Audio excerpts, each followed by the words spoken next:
Welcome to our review of markets and investment performance for the quarter ended 31st of December 2019. Can you believe it's 2020? We've started this financial year with both in Australian and international markets beating all-time records.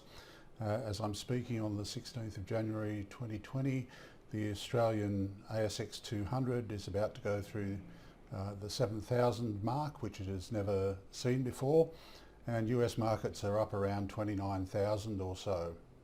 So market performance has been very strong throughout the year ended 31st of December 2019. In fact, US markets have actually performed something approaching 30% for the year, and in Australia our market performance was something like about 19%. Now this is pretty remarkable at a time when we've had so much uncertainty around events in the world, things like Brexit and also the US-China trade war. But as we've come to the end of 2019, it appears that a number of these things have settled down. Following the election again of Boris Johnson in the UK, it seems that there is a lot more certainty and clarity around what's going to happen there in terms of Brexit. It's certainly going to happen, but how precisely we're not entirely sure just yet. And in the early part of 2020, we're starting to see some signs that the US and China might get closer to some sort of agreements in relation to the tariffs that they've been imposing on each other.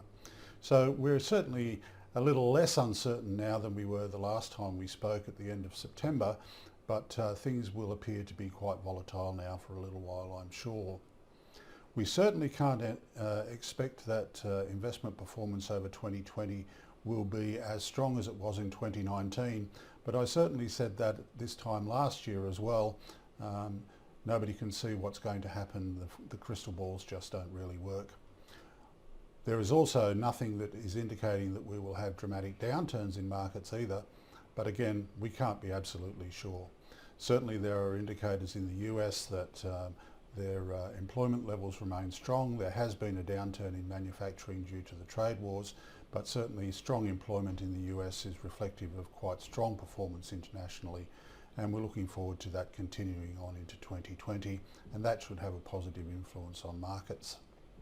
In terms of the Australian dollar, we finished the year with the dollar at around about 70 cents US. That wasn't really reflective of a strong performance of the dollar, but rather a weakness in the US dollar as a consequence of trade wars, and we've seen some sort of pullback in terms of Australian dollars value against US dollar in the last little while. So I hope you've enjoyed this wrap of investment markets for 2019. It's been a very strong year, as I said. The key thing is that there will continue to be volatility. There always is, and we have no way of knowing what's going to occur into the future.